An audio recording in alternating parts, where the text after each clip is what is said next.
Boy na walang Pinas. Suki din ba kayo dati ng mga events sa school nyo? Kasi ako, oo. Mahilig ako sumali sa mga event sa school namin. Bukod sa umiiwas ako mag-aaral, nag-enjoy din kasi ako. Kaya naman ngayon, may event dito sa company namin. Sport fest namin. Kaya samahan niyo ako. Let's go! Sven, ano masasabi mo sa magiging laro natin mamaya? Mananalo kayo. Bakit kayo? Yan. Bibigay mo ba yung best mo? Nagbablog ka ba? Bibigay mo ba yung best mo? Pare? Kaya nyo na yan. Best nyo lang kailangan yun. Ako, Ito na ang aming news for today. Si Yana. Our pretty Yana. So, pictures lang.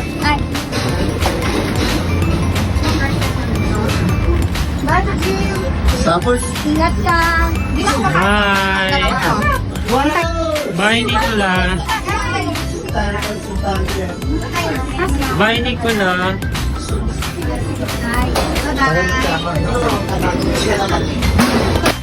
At ayun na nga, after namin magpaalam sa mga workmates naming may iiwan sa site para magtrabaho, umara na kami ng taxi para makapunta na kami sa venue. At alam nyo ba na dapat matutuloy to or yung exact date ng start date ng Sport Fest namin is 2 weeks earlier pa. Pero dahil sa mga bagyo, na-delay siya ng almost 2 weeks and excited talaga kami na matuloy to. And so pag makikita nyo nga, nandito na kami sa venue. So naganap nga pala itong Sport Fest namin sa Bakaking Central. Hindi ko lang alam yung exact location, pero maganda yung gym and malinis siya.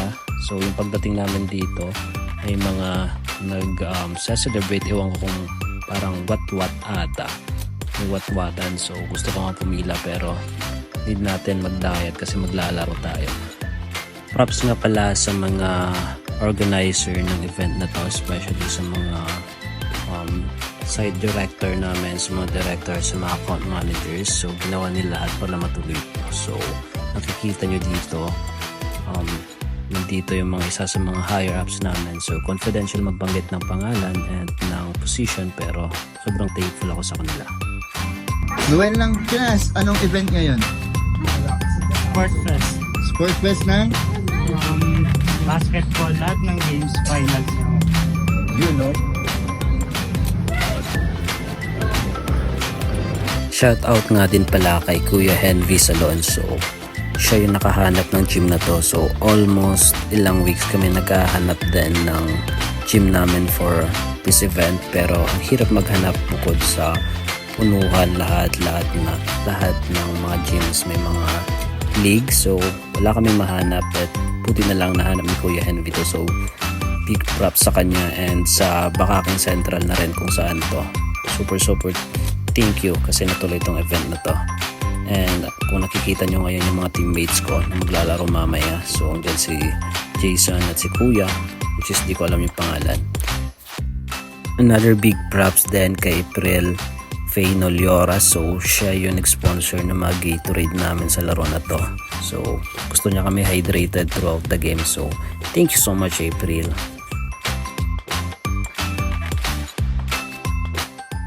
Ipon sa gymnasium na to, nag-start na yung assembly namin para sa torch lighting. So si Jermsy Dion nga pala yung naka-assign or nakatoka sa pag-light ng yung basta yan, yung apoy na yan. So siya yung naging firebender namin.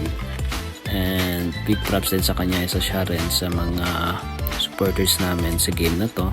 And we really are thankful sa iyo, Jermsy.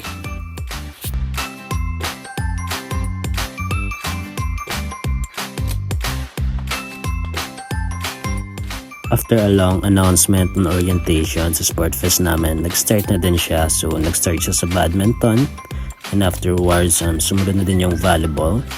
And after nun, nag-start na din yung Mr. and Miss Sport Fest namin, which is si Ramen Yan.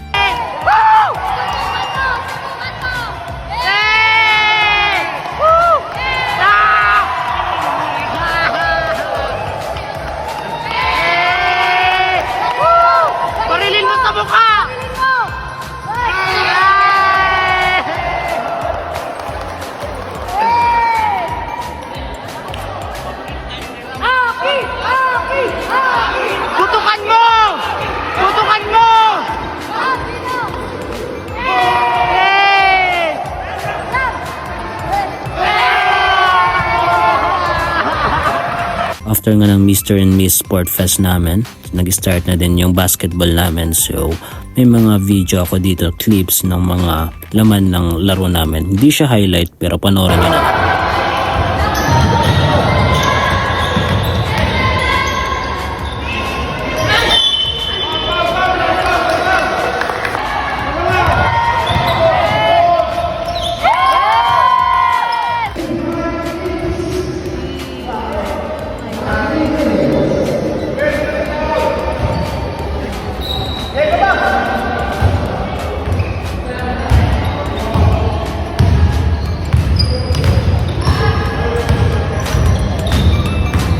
Dinala ang bola. Muntik ng hangin. Pumasok sa hangin. Wala. Go, Yancy! Yeah! Kami na in the zone.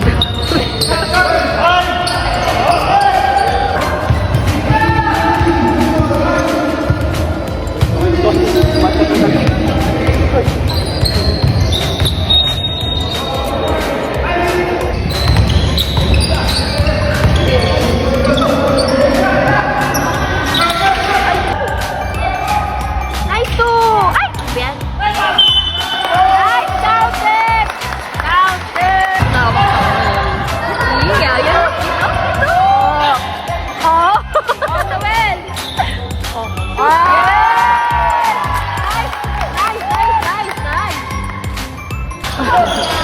Pagod na sila.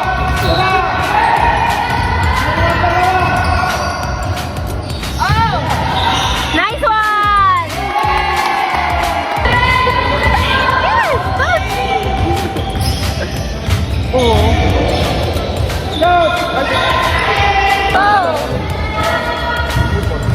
Sayang! Go,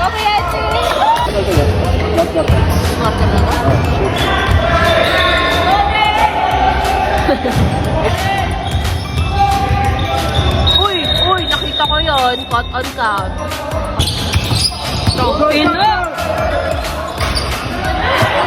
After a long tiring game, unfortunately, natalo kami pero ginawa namin yung best namin. Binigay namin lahat pero pumabor sa kanila sa huli. So, buti na lang mabait ang aming boss at linibre niya kami sa BCB to at least makalimutan lang din namin yung pagkatalo pero okay lang yun at least nakapag-enjoy naman lahat sa Sport Fest. And as you can see, epal ako dyan. Kunwari stolen daw pero hindi. Pero props kay Nicola, siya na nag-video lahat ng clips na to, lahat ng nandito sa vlog na to, siya lahat nag-video. So shoutout sa'yo Nicola. And at tinikman ko yung strawberry nila, so 6.5 alcohol yung beer na yan and masarap siya.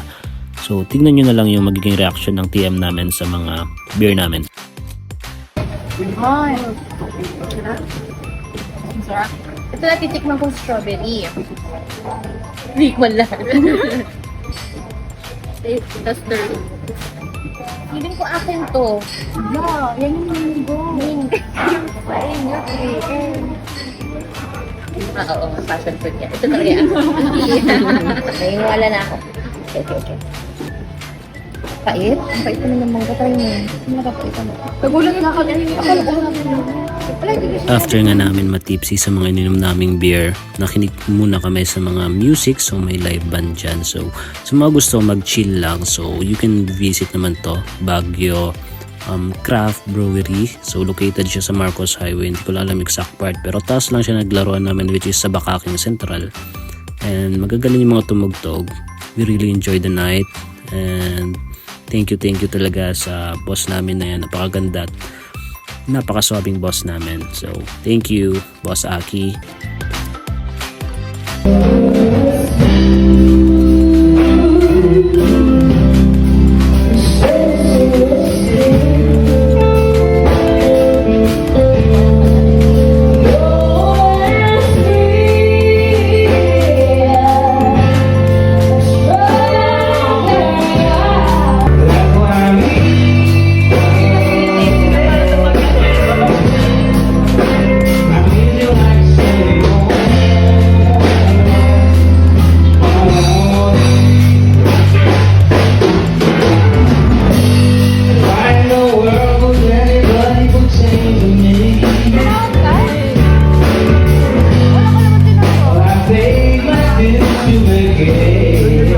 After nga namin makuha yung tamang dose ng kalasingan dyan, napagpasya na namin umuwi kasi late na rin at may mga pasok pa kami bukas. So sumakay na akong taxi papunta ng site kasi doon nag-aantay yung utol ko kasi susunduin niya ako.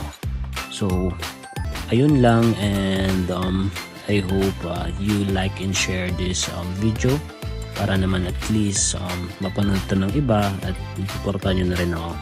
Yun lang. Bomba nagkar!